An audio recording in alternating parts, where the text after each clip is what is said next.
기억하며 살아가시는 믿음의 하루가 되시기를 주님의 이름으로 축복합니다. 우리 성도님들, 우리는 신앙생활을 하며 크고 작은 복을 사모합니다. 건강의 복, 가정의 평안, 그리고 자녀의 형통, 그리고 일터의 번창, 이것들은 모두 하나님께서 우리에게 주실 수 있는 귀한 은혜입니다. 하지만 가끔 이런 복을 기다리며 기도하고 있음에도 불구하고 우리의 삶과 현실은 그러지 못할 때가 많습니다. 기도는 계속하지만 응답이 더디게 느껴질 때, 우리가 성실하게 살지만 여전히 인생의 고난이 끊이지 않을 때, 하나님을 의지하지만 주변 형편은 점점 더 막막하게 느껴질 때, 그럴 때 우리는 마음속으로 이렇게 묻게 됩니다. 하나님, 과연 복이란 무엇입니까? 내가 구하고 기다리는 복은 정말 하나님이 약속하신 것입니까? 왜 나는 여전히 기도하고 찬양하고 예배하는데 내 마음은 왜 공허하고 왜 여전히 갈급합니까? 이런 질문은 결코 믿음이 없는 질문이 아닙니다. 오히려 복에 대한 오해를 벗겨내고 참된 복이 무엇인지를 깨닫게 하려는 하나님의 이끄심일 수 있습니다. 이런 질문과 회의 속에서 우리가 마주하게 되는 말씀이 오늘 본문인 예레미야 31장의 말씀입니다. 이 말씀의 배경을 보자면 예레미야 선지자가 바벨론 포로 시기에 선포한 회복의 예언입니다. 당시 이스라엘은 하나님의 심판으로 인해 엄청난 고통을 겪고 있었습니다. 성전은 불타 무너졌고 예루살렘은 폐허가 되었으며 이 왕과 귀족들은 바벨론의 포로로 끌려갔고 남겨진 자들은 절망과 가난 속에서 신음하고 있었습니다. 그리고 예레미야 자신도 오랜 시간 동안 백성들에게 회개를 외쳤지만 그들은 전혀 듣지 않았습니다. 오히려 그를 미워하고 비웃고 핍박했던 것이 예루살렘 백성들이었습니다. 그럼에도 불구하고 바로 그 절망의 가장 이 깊은 순간에 하나님께서는 예레미야를 통해 무엇을 약속하시냐? 회복을 다시금 약속하고 계십니다. 그것은 단순히 육체적인 자유 혹은 정치적인 독립을 말하는 것이 아닙니다. 하나님은 영적인 회복, 그리고 관계의 회복, 그리고 영혼 깊은 곳에 만족을 약속하고 계시는 겁니다. 절망 중에도 주어지는 회복의 복, 이것이 말로 하나님 주시는 크신 은혜임을 우리가 기억하시기를 소망합니다. 우리 31장 14절 말씀을 다시 한 번 더 읽어보겠습니다. 14절입니다. 내가 기름으로 제사장들의 마음을 흡족하게 하며 내 복으로 내 백성을 만족하게 하리라. 여호와의 말씀이니라. 아멘. 이 말씀, 마지막 구절의 말씀을 보면 참 놀랐습니다. 왜냐하면 하나님이 주시는 복이 외적인 형통이나 눈에 보이는 성공이 아니라 하나님 자신이 복이 되어서 우리를 만족하게 하시겠다고 선포하시는 것이기 때문입니다. 우리가 아무것도 가진 것 없이도 하나님이 함께 하시면 만족할 수 있다는 것. 우리의 상황은 변하지 않지만 하나님으로 인해 우리의 마음이 채워질 수 있다는 것. 그것이 바로 오늘의 본문에 주시는 말씀의 중심이라는 것입니다. 세상은 우리에게 그렇지만 끝까지 얘기합니다. 더 가져야 한다. 더 채워야 한다. 많이 올라가야, 더 올라가야, 더 유명해져야, 그래야 내가 행복해질 수 있다라고 하지만, 그러나 하나님은 우리에게 이렇게 말씀합니다. 내가 너의 복이 되어 너를 만족하게 하리라. 누구로 만족하게 한다고요? 하나님으로요. 돈이 많아서 만족하는 것이 아니라, 육신이 건강해서 만족하는 것이 아니라, 자녀가 잘 돼서 만족하는 것이 아니라, 오직 하나님께서 우리의 복이 되어 주셔서 우리의 만족을 오직 하나님으로 채울 수 있게 해 주신다는 것입니다.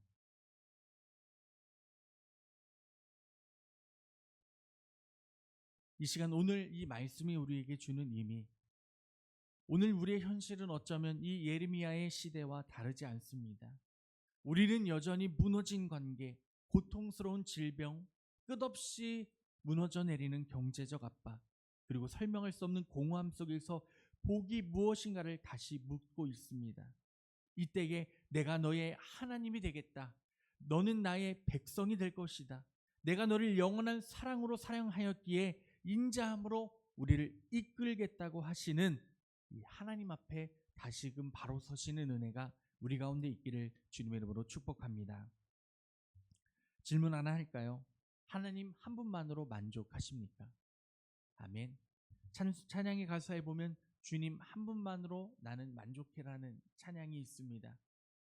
이 찬양의 가사처럼 우리의 삶이 참된 복을 주시는 하나님 한 분만으로 만족할 수 있는 삶이 되어야 한다는 것입니다. 그렇다면 우리가 하나님의 복을 받는 자, 그 자는 어떠한 길을 걸어야 가는지 함께 은혜를 나누고자 합니다. 그렇다면 첫 번째 길, 하나님의 복은 하나님의 사랑의 부르심에서 시작합니다. 우리 1절 말씀을 같이 읽어볼까요? 1절입니다. 여호와의 말씀이니라. 그때 내가 이스라엘 모든 종족의 하나님이 되고 그들은 내 백성이 되리라. 또 3절입니다. 옛적에 여호와께서 나타나 내가 영원한 사랑으로 너를 사랑하기에 인자함으로 너를 이끌었다 하였노라. 아멘.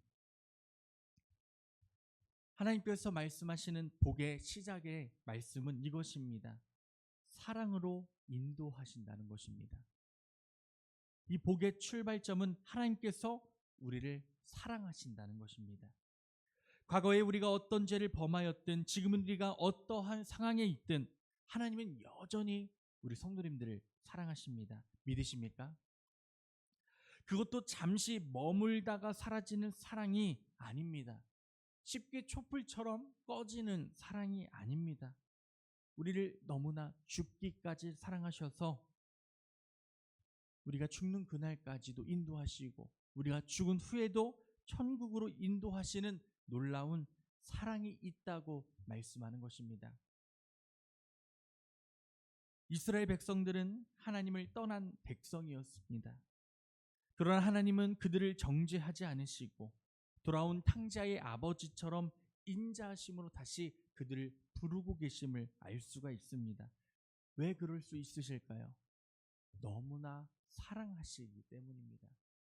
내 자녀가 나의 말을 안 듣고 나의 뜻대로 살아가지 않는다고 할 때에 그 자녀가 미워서 버릴 수 있으십니까? 없으시죠? 왜 버릴 수 있는 표정을 저한테 짓고 계신지 피곤하신가요? 자녀를 버릴 수 없으시잖아요. 그렇죠? 아무리 자녀가 내 말을 듣지 않아도 내가 그 자녀를 사랑할 수밖에 없는 것처럼 하나님도 우리를 보실 때에 우리가 하나님의 뜻대로 살지 않을지라도 하나님은 언제나 우리를 부르시고 인도하시고 우리가 다시금 돌아올 때에 사랑으로 안아주신다는 것입니다.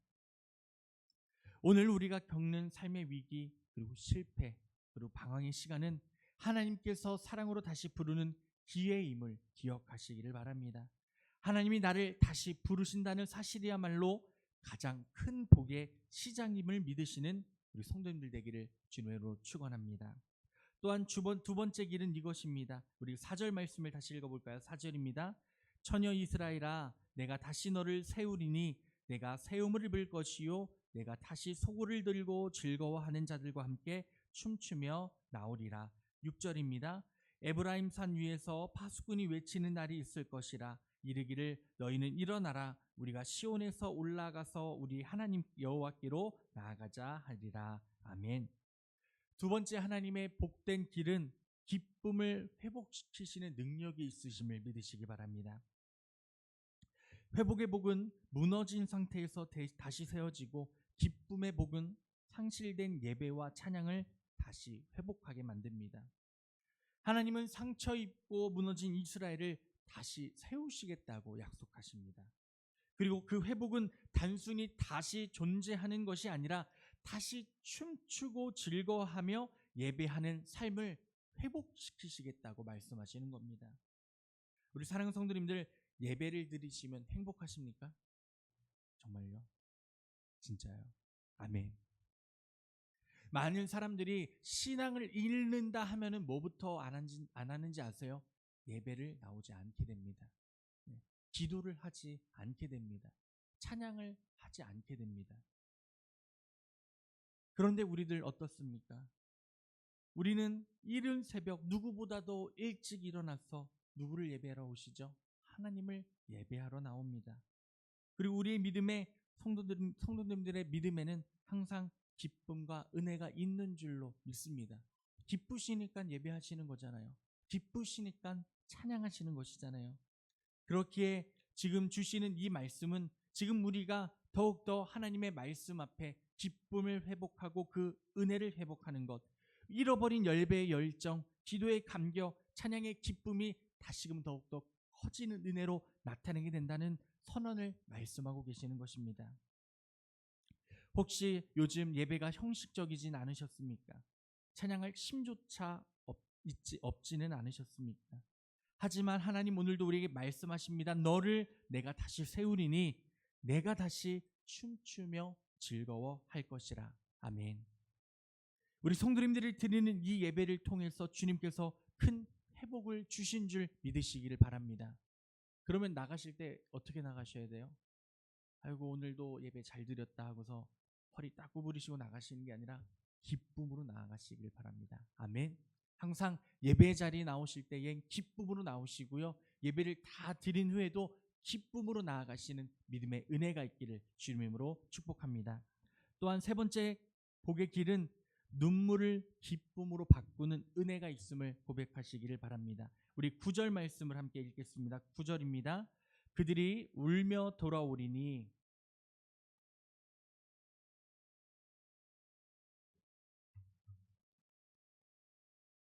나는 이스라엘의 아버지요 에브라임은 나의 장자니라. 아멘. 하나님은 울며 돌아오는 자들을 결코 외면하지 않으십니다. 이스라엘 백성은 포로 생활 속에서 얼마나 수없이 많은 눈물을 흘렸겠습니까?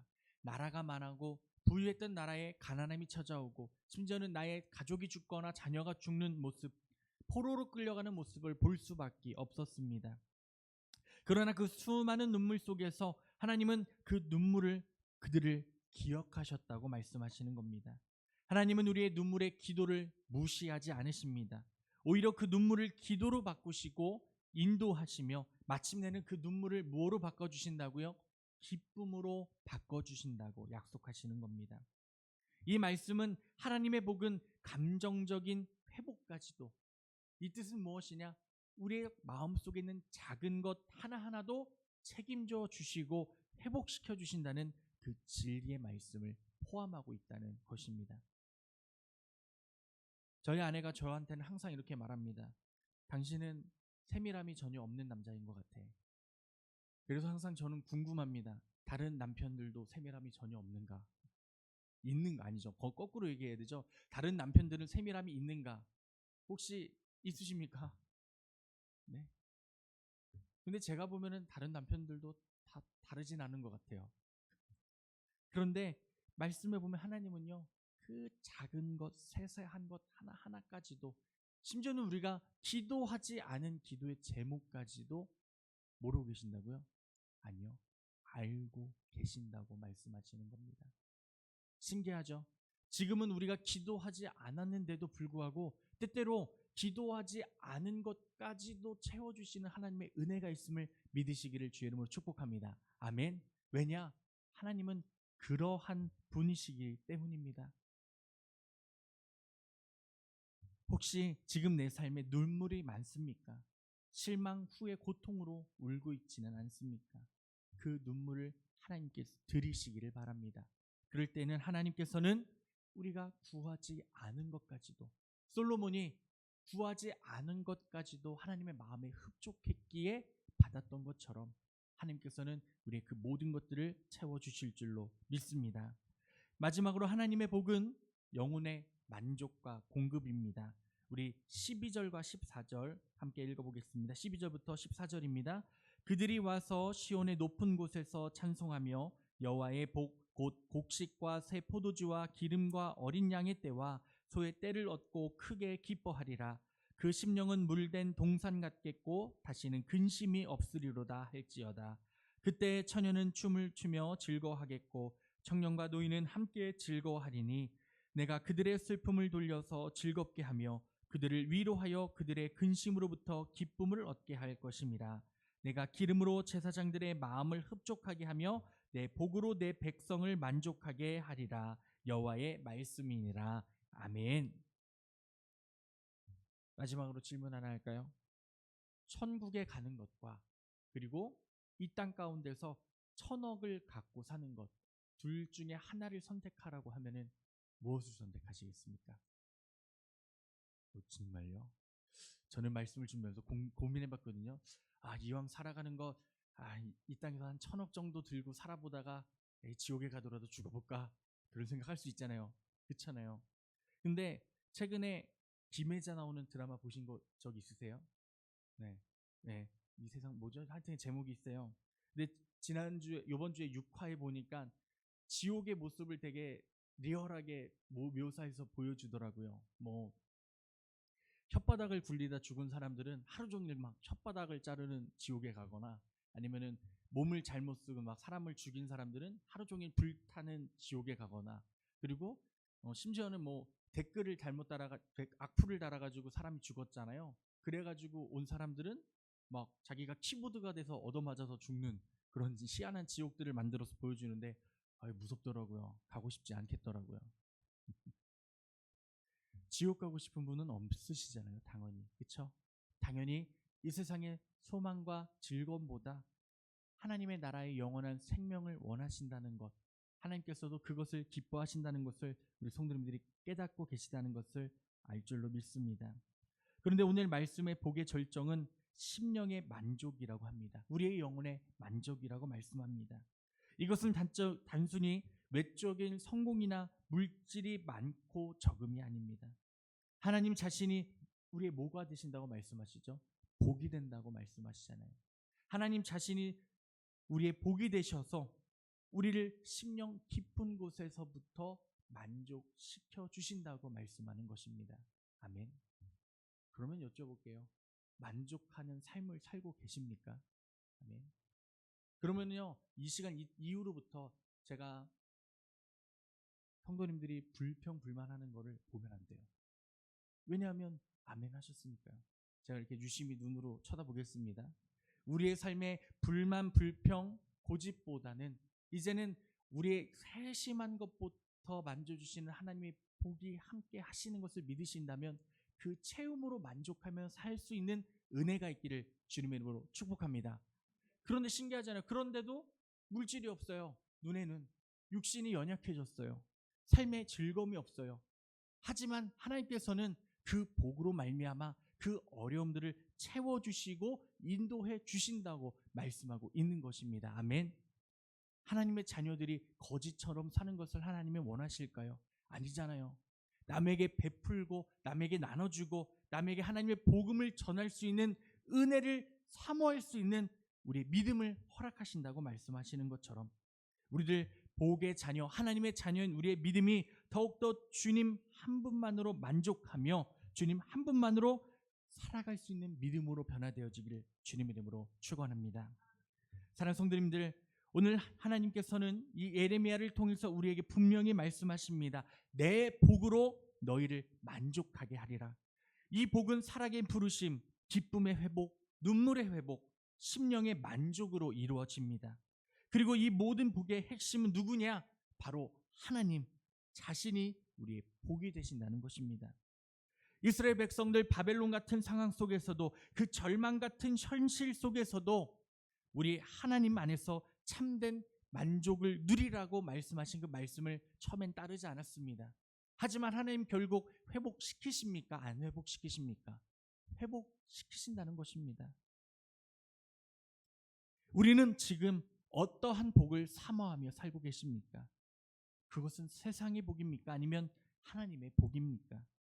오늘 주시는 말씀을 들으며 나가는 우리 성도님들, 지금도 이 시간에도 우리의 심령 속에서 역사하시며 우리를 변화시키시고 인도하여 주시고 복 주시고 계시는 하나님의 은혜를 기억하시기를 소망합니다. 내 삶에 하나님의 주시는 그 은혜로 말미암아 만족하며 승리하며 그리고 주께로 더욱더 한 걸음 나아가 오직 주님 안에서만 살아가는 우리 믿음의 성도님들 되시기를 주님의 이름으로 축원합니다. 오늘 하루 어떻게 살아가시겠습니까? 주님 주신 복이 나와 함께 있다. 항상 마음에 고백하십시오. 주님이 주신 그 복의 삶이 나와 동행하신다. 내가 슬플 때에도, 내가 기쁠 때에도 언제나 나와 함께 하시는 주님의 복을 기억할 때에 어떠한 상황에서도 그 복으로 인하여 우리의 삶이 기쁨과 감사로 변화되어질 줄로 믿습니다. 그 은혜와 소망으로 언제나 승리하시는 우리 믿음의 성도님들 되시기를 주님의 이름으로 축복합니다. 기도하겠습니다.